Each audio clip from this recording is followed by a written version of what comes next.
Jesse Pomeroy was 14 years old when he was arrested in 1874 for the murder of a 4-year-old boy.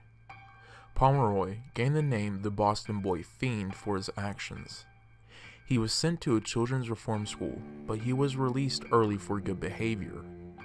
Soon after, he murdered a 10-year-old girl that shopped at his mother's store. He kidnapped and killed a 4-year-old by nearly decapitating him with a knife. He confessed to these crimes and he was eventually sentenced to death.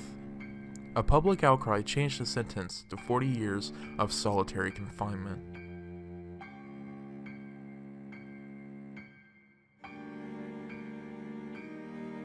December 1st, 1997 is the day that Michael Carneal wrapped a shotgun and a rifle in a blanket and took a pistol to school. He passed it off as a science project. At about 7:45 a.m., he fired 8 rounds into a youth prayer group. He killed 3 students and injured 5 others. Benjamin Strong, a member of the prayer group, testified, saying that Carneal put the gun down and told the principal, quote, "Kill me, please. I can't believe I did that," end quote.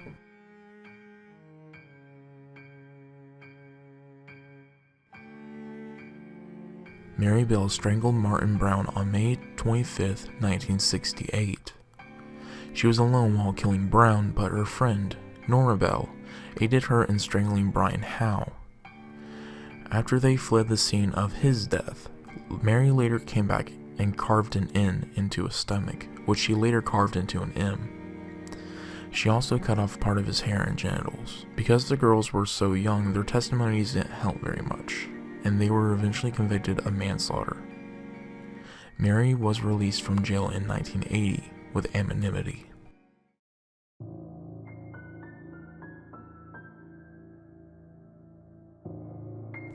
John Venables and Robert Thompson were 10 years old when they decided to abduct and kill 2-year-old James Bulger.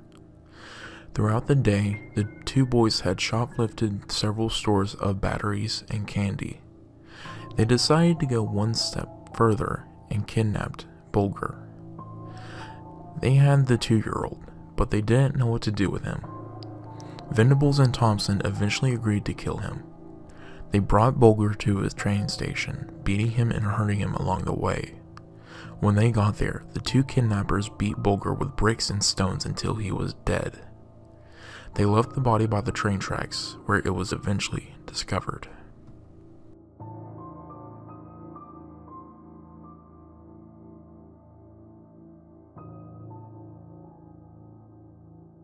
Eric Harris and Dylan Klebold entered Columbine High School on April 20th, 1999 with an arsenal of guns and ammunition.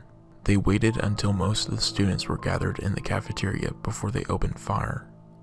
They had propane tanks modified to be bombs planted throughout the cafeteria. They intended to kill as many students and teachers as possible. In all, they had killed 13 people and injured 25. While in the school, Harris and Klebold turned the guns on themselves and ended the terror. The motives still remain unclear to this day.